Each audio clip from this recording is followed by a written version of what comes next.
In Osrc News at 7, Okitiukpa APC leaders rally support for Ayedatiwa as governor receives more PDP defectors. Ondo State government launches special health scheme for women to promote healthy society. Federal government unveils new implementation plan to boost electricity supply. And from the foreign scene, Israeli offensive kills 9 in occupied West Bank.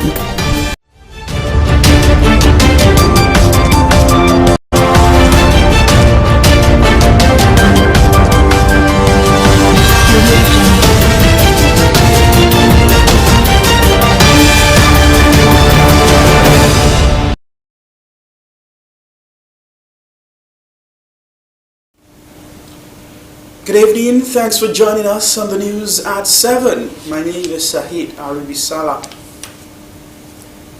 As the November 16 governorship election in Ondo State gathers momentum, leaders of the ruling All Progressives Congress in Okitiukpa local government area have expressed their readiness to rally support for Governor Lucky Ayedatiwa towards ensuring his victory.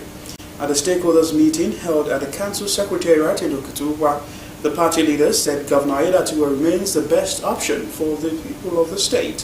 The meeting, attended by the governor, also witnessed the defection of some prominent members of the opposition People's Democratic Party, PDP, in the council area to swell the ruling All Progressives Congress, APC. Coming House correspondent Wahab Bankwali has details.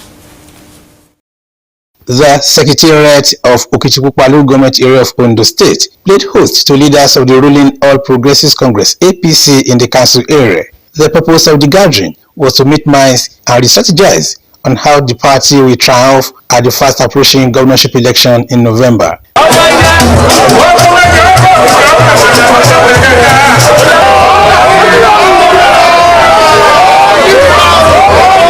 Setting the tone, a prominent leader in the council area and former commissioner for education, science and technology, Femi Agagu, said members of the party in the area administration.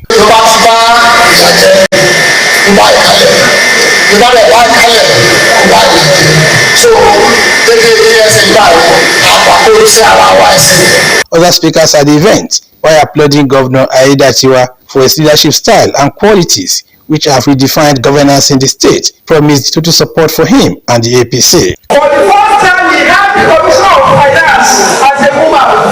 What we have a Commissioner for Women Affairs, open a special advisor for Women Affairs, open an agency of Women Affairs, open an agency of Women Organization. That is coming over. Governor Ayedatiwa, while receiving new members from the opposition party PDP, congratulated them on their decision to be part of the progressives, urging them to add value with assurance that they will be adequately carried along. Our brothers and sisters from other political parties that has come today to join our party APC. Congratulations. The defectors cited their belief in Governor Ayedatiwa's leadership and his vision for Ondo State as the driving force behind their decision to join the ruling party. The governor, who thanked and appreciated members of the APC in Okitiukpa local government area, reminded them of the need to always work in unity. The joy of any member of the party is for the party to remain in power, either to gain power or to maintain power. Governor Ayedatiwa reiterated his administration's commitment to ensuring that the November 16 governorship election is free, fair and peaceful, while urging party members and supporters to remain vigilant and work tirelessly to secure victory at the poll. Àsìkò yìí ló yẹ ká máa lọ sí unity wa, ká máa wo àwọn tí a rò pé kò ń ṣe tí wọn ká máa bá wọn sọ̀rọ̀ pé ọ̀nà ní kọ́ máa lọ tẹ ìka ẹ̀ síbi mi ká máa kó wọn jọ láti sí lọ. Àfẹ́ ọ̀dà rate any candidate of any other party. Ẹ má jẹ́ ká ọ̀dà rate ẹnikẹ́ni o. Bó bá tẹ̀ yíyan fún wa bá rí pé gbogbo wọn wá pé kò séèyàn lọ́dọ̀ ọmọ ṣùgbọ́n ẹ jẹ́ ká bẹ́ẹ̀ náà. Kán lè rí pé lóòótọ́ ni kò sí èèyàn lọ́hùn yẹn mọ́. Nǹkan tá a bá ṣe é sì ló máa jẹ́ kó yá gbà yẹn. The governor reaffirmed his dedication to prosper the state and the people. We have the duty in Okitipo local government to ensure that all the aspirants that came out under APC to contest during the primary elections are reconciled. Their followers are also brought to the same family so that we can work for the emergence and the winning of this November 16 election. From Okitipupa in Okitipupa local government area of Ondo State, Wahab Bankole, Osrc News. A special program tagged Health is Wealth scheme has been flagged off at the University of Medical Sciences Teaching Hospital, Ondo.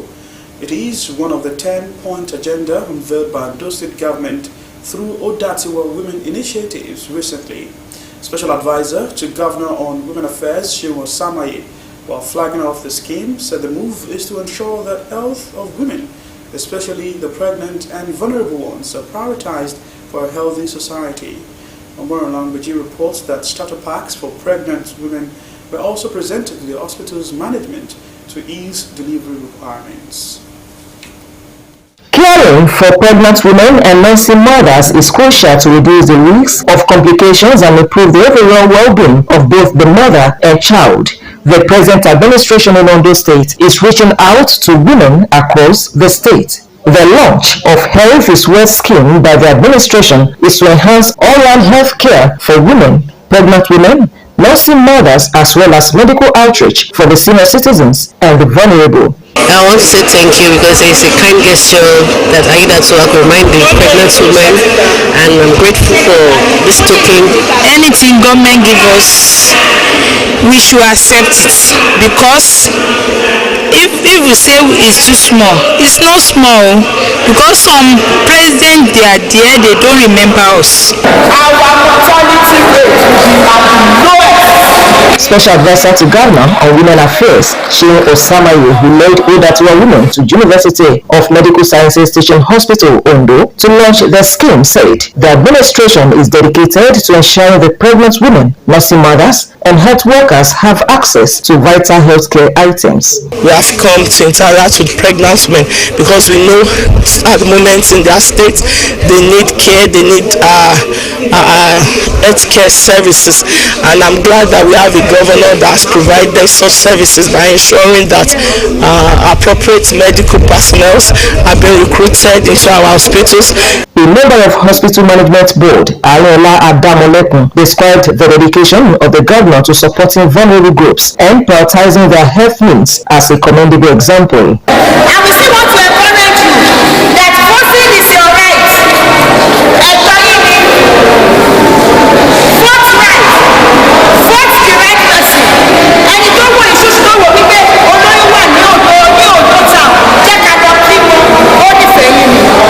Acting Chief Medical Director, Junior Teaching Hospital, Ondo, Dr. Michael Bala, lauded the gesture. We want to speak with the pregnant women to take advantage of what they have learned today, which for me will also go a long way to support them in their pregnancy care, and we are hopeful that they will deliver safe and soundly. The team also moved to State Specialist Hospital, where the Odatiwa women were received by the Chief Medical Director, Dr. Adeola Akintade. The message is not only for this hospital, it's for all the women in Ondo State. It's for our pregnant women, it's for our professional women, it's for our women in the rural areas. So we are glad that they are here and they've interacted with our people. All the women in the listed categories are the main targets of this administration's Health is Wealth scheme. Omoyo Lahumbuji, Osrc News. The Nigeria Association of Resident Doctors has called for crowd control at the nation's public hospitals as part of measures to curb the Mpox outbreak. President of the association, Dr. Dele Abdullahi, noted that crowd control at hospitals should be seen as a critical measure in preventing the spread of the disease, maintaining that hospitals were potential hotspots for transmission. NARD President explained that one of the major ways the disease could be transmitted was through crowds within hospitals, stressing that if someone with the disease visits the hospital, others can be at risk.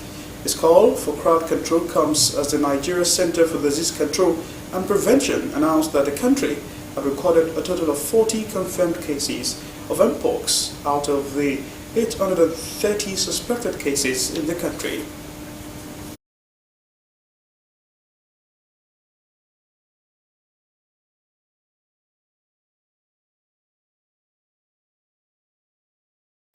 Ambition. My G, for our ambition, we go hard. We go day night till we make it. We go hard till we find that perfect beat. The perfect beat, the one the world will put on repeat. So we chase greatness in every moment, making every naira count. We put out content after content till it's comment after comment. And with Grow by our side, We have more to offer. because the MyG bundle comes with bonuses giving you way more data value and way more steams on IG, Snapchat, TikTok, WhatsApp, Glow TV, Audiomack, and Boomplay in one fly package. Dial *312# now and select MyG bundle.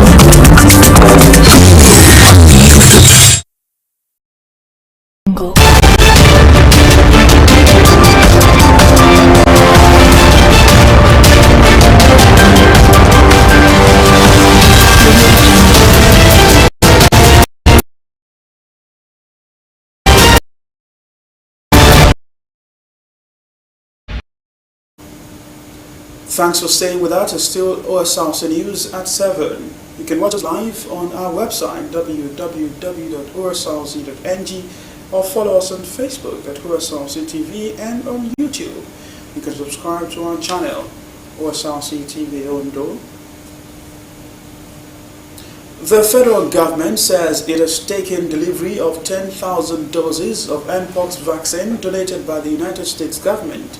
Mpox disease has been declared a matter of global health concern by the World Health Organization, with countries in the East African region accounting for most of the casualties.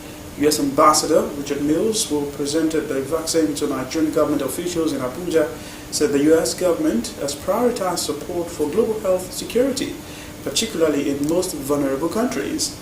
Although there have been no casualties recorded in Nigeria so far, the number of infected persons has reached 40. The federal government has unveiled the zero draft of the National Integrated Electricity Policy and Strategic Implementation Plan. The policy aims to address the pressing challenges within the Nigerian electricity supply industry and set the nation on the path towards a robust, sustainable and inclusive power sector. Speaking at the presentation event in Abuja, the Minister of Power described the as critical in this journey towards achieving a robust, sustainable and inclusive power sector that meets aspirations of Nigerians. The Minister emphasized that the policy is the product of extensive consultations with industry experts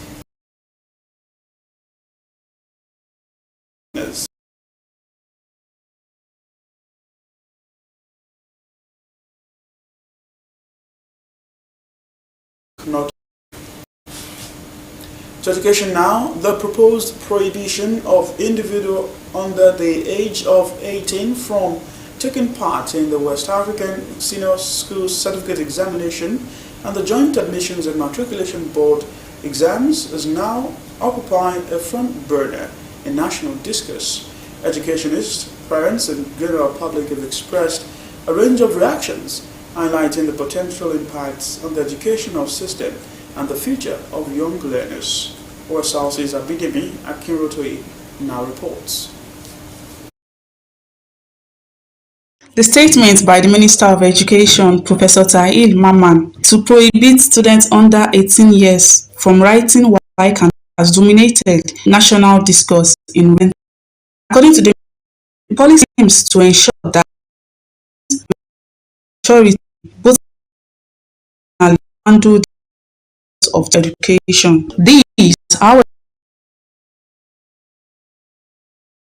Education Tade said the policy is counterproductive as development. If you look at the format of this of the system already, it gives a bridge, it gives a gap that is not even bridged at all.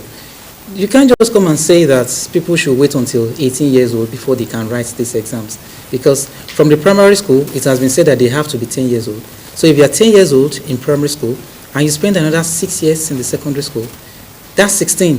So how do they expect, what do they expect to happen within that time? Are they going to give us a program that the students, that the children will be busy, that will keep the children busy within that time? He also stated that while the intention behind the policy may be to ensure maturity, it could also discourage academic education. Educationist and consultant Olushola Adenike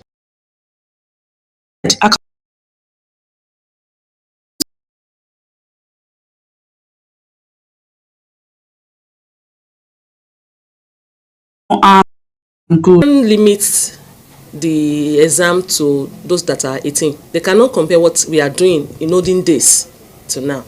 If assuming in olden days, I could remember that I graduated at the age of 18. But it really affects me, because nowadays, if you want to apply for a job, there'll be age limits. If you are more than 25 years, you can't work in so place again. There's a limit to everything. Some parents noted that the policy would only delay students and could lead to unintended consequences and disrupt students' plans. It is strictly to demoralize the and parent is going to demoralize. We have children in the school of years, kindergarten, primary school, now the second of the parents them very school, and by the fact that they've been able to come the pattern. How will I be able to keep that child in the house? Doing what? Even the 3 force introduced that time, there was no plan on ground for the student to be developed. So in a way, it's going to even include more on parents. Some of these 3 students appear saying policy as they could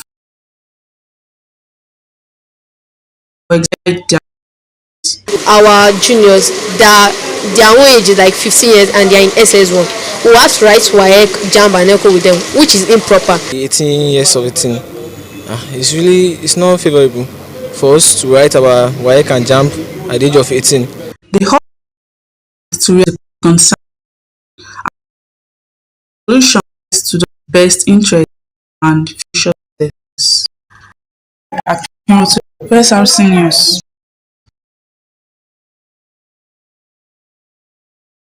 Chief of Staff to President Bola Tinubu Femi Gbajabiamila stated that there is no specific timeline yet for the implementation of the Steve Osrc report.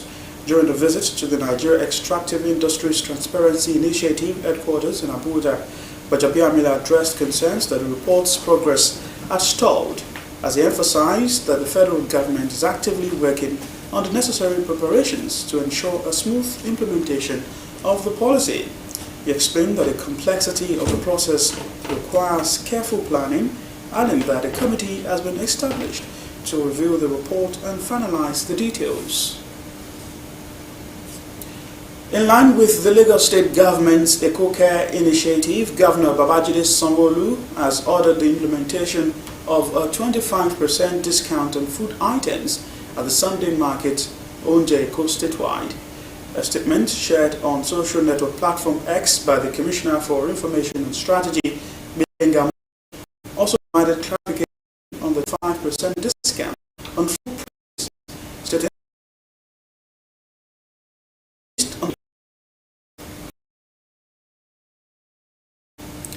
the Director General of the National Agency for Food and Drug Administration and Control, NAFDAC, Professor Mojisola Adeyeye, says the agency has not advised Nigerians not to eat bread. In a statement, Adeyeye labeled as false a video circulating on social media which claims that the agency has raised concerns about bread safety in Nigeria. She said the video, which suggests that NAFDAC advised Nigerians to avoid bread due to the use of saccharin by some producers, does not reflect the observations of NAFDAC during the stakeholders' engagement on August 16, 2024 in Ibadan, Oyo State. Adeyeye clarified that the use of saccharin in bread is not permitted under the Nigerian Industrial Standard and the Codex General Standard for Food Additives. To Kano State now, where the Kano State Governor, Abba Yusuf, has directed the Accountant General of the state to close all ministry, department and agency accounts with immediate effect. The Governor gave the directive at a meeting with the Chairman of the Internal Revenue Service and heads of MDAs at the Government House. According to him, the decision was adopted to ensure that all government revenue is properly accounted for and utilized for the development of the state. Chairperson, Nigerians in Diaspora Commission, Abike Dabiri, has revealed the identity of a Canada-based woman who allegedly threatened to kill fellow Nigerians living in the North American country. In a video clip circulating on social platform X, a woman's voice was heard making anti-Yoruba comments in what appears to be a virtual meeting on TikTok. The woman spoke mainly in Pidgin English. The woman vowed that she would take poisonous substances to her workplace and poison any Yoruba or Benin person she came across. She claimed that her comment was in response to the hate against the Igbo. The woman said she was a resident of Ontario, Canada, and dared anyone to report her to the Canadian authorities. Mrs. Dabiri reacted on the social platform X to the woman's comment and uploaded the woman's photo to the micro-blogging platform. 4 Nigerian gang members have been sentenced to a total of 13 years in prison for creating over 2,000 fake marriage certificates, enabling Nigerian citizens to live in the UK illegally. According to the Home Office, they made fraudulent European Union settlement scheme applications for Nigerian nationals between March 2019 and May last year. They were all convicted and sentenced to at Woolwich Crown Court. The sentence ranged from 9 months to 6 years, reflecting the severity of their crimes. The gang provided false Nigerian customary marriage certificates and other fraudulent documentation to support the applications of Nigerian citizens seeking to remain in the UK under the EU settlement scheme. Israeli airstrike and raids across the occupied West Bank have killed at least 9 Palestinians. Israel says the military operation is its largest there since the Second Intifada more than 2 decades ago. Airstrikes in the cities of Tubas and Jenin also injured at least 10 people.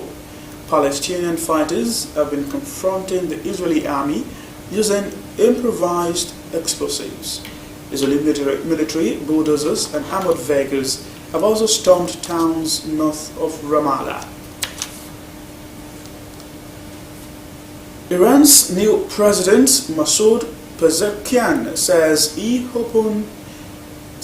is open to renewed negotiation with the West.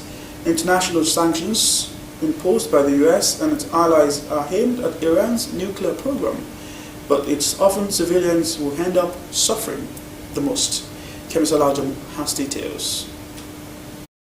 Iran is one of the richest countries in terms of oil and gas resources. Years ago, Hamid decided to take advantage of debt and start a business in petrochemical. He quickly rose to a prominence in the market. Selling petrochemical products, particularly bitumen, to several countries was highly profitable. But things changed drastically when Iran's oil industry came under sanctions. He says now he can barely find clients to work with. I was exporting approximately 6 million tons of bitumen annually. I could compete with American, Japanese, Chinese and Korean companies to easily win bids. 1/3 of our exports were to China. Now, sanctions apply to all transactions and to Iran. cannot even directly contact my client to do business dealers in the UAE, Oman, Iraq or Turkey, which complicates everything and leaves me with almost nothing. The sanctions imposed by the West have disconnected Iran from the international SWIFT financial messaging system, which facilitates money transfers between countries. When Fazan applied for a PhD program in Portugal last year, she knew it will be difficult. She says the acceptance of her application marked the beginning of a nightmare like this. Iranian nationality prevented her from opening a bank account, making it difficult to pay for expenses. I needed to make payments to start a new life in Portugal. No bank account. It took days for me to find a local who would accept cash from me so that I could transfer school fees from her account. The same applies to rent payments, as the landlord requires a receipt. It is a deadlock when you need to get an official paper, like a residency renewal, because when you are an Iranian, even the most simple things become nearly impossible. The official goal of the sanction is to limit Iran's nuclear and missile programs and prevent Iran from violating human rights. With nearly 100,000 Iranians studying abroad, the impact of these sanctions forces some of them to drop out each year. Kemisola, Osrc News. Pakistan's government has approved $72 million to bolster military efforts against armed groups in the country. This decision follows Monday's attacks in Balochistan, which prompted Prime Minister Shehbaz Sharif to make the announcement. The army reported that it killed 25 fighters near the Afghan border during operations. The situation remains tense as the government seeks to curb insurgent activities in the region. The report. In defiant mood, Prime Minister Shehbaz Sharif has vowed that mandate separatist attacks in Balochistan province will not stop China's development projects in the region. Terrorists want to stop the China-Pakistan Economic Corridor and other development projects going on in Balochistan and other parts of Pakistan. The terrorists' main motive is to drive a wedge between Pakistan and China. At least the attacks claimed by the Balochistan Liberation Army, which is seeking a sovereign state. Lines as Pakistan and China withdraw from the region. The motive of our attack was very clear.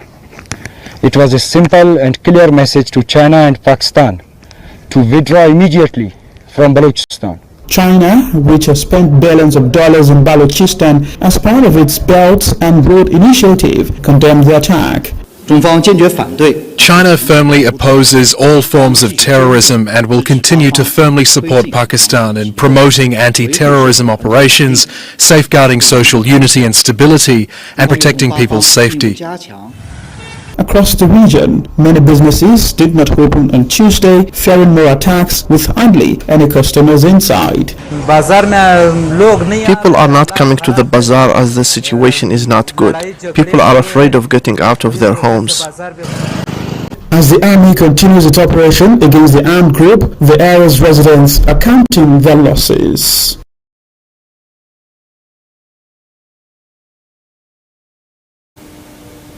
To end the news tonight, another look at the major stories.